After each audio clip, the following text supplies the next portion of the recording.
So today we have the latest and great tech news of what's the greatest phone to get out there. And we're going to start first with the hardware quality, and we're going to go down to screen resolutions and to speakers and so on. So today we're going to start with the first HTC. HTC has one of the greatest inbuilt and overall crystal structure of a phone. Most of them feature a skeleton of metallic display, giving a backbone to the phone that we use every day. Now, I'm going to take on my Note 3 over here. I'm going to run down through a couple of specs of which phones we're actually going to go through today. So first of all, we'll start with what makes a great phone. So we're going to start with battery life. When you buy a phone, you have to look at these different factors on how you go day to day using your different type of phones. So if you know that you're a person who goes on expeditions and on holidays and you don't carry your chargers around and you want a phone that can take you, have your extra battery life, choose a phone that has a very high milliamp hour of battery that will be able to withstand long hours of usage. And apart from that, we can also look at screen size. If you know that you love particularly big screens, also small screens on phones, you can actually justify this by looking at the palm of your hand and being able to know if your hand is big enough for a big display or for a small display. And most of these phones you can find from phones such as Samsung, which have very large displays, and iOS devices such as Apple that have very small displays, small like 4.3 inches small. And we move over to cameras. So if you are a camera guy who loves going out and taking pictures, you can opt for a Samsung Galaxy S4 Zoom, which is a pretty good device when it comes to shooting out. But basically what you need to be aware of is cameras do take lots of power of battery, and you've got to be aware of that. So you have to choose the right power of battery for the right pictures you are taking.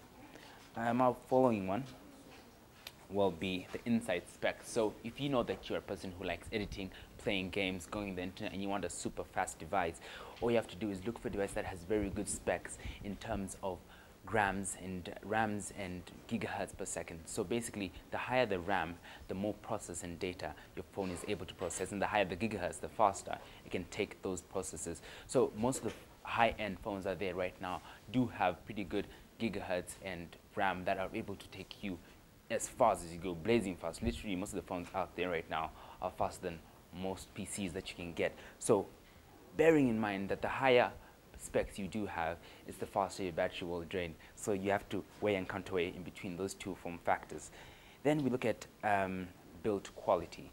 So if you know you're a reckless person who always drops your phones and you always lose them, you always get scratched with keys and coins in your pockets, seek for a device that will be able to withstand such elements, like an HTC One, which has a whole exoskeleton of a metallic body that will be able to protect you from most elements, from drops and small minor scratches here and there, unlike if you get a plastic device whereby you'll not be able to use it if you have, let's say, metallic things in your pocket, because it'll come out looking extremely scratched, almost like how Iron Man looked at the end of Avengers. So I don't think you'd want something like that for your high-end expensive device. From there on, we're going to talk about user experience. In fact, before we go any further, the most important thing is if you're able to use the phone. So in order to get the ultimate best, we have to know if your user experience on your particular phone or in particular user interface is wearable with you. So you have to make sure that you're able to use it without having any troubles, without having to go to your operating customer care to ask you how to put the phone on silent. So the best thing is to look for phones that you know that you'll be able to use without any hustle or any bustle.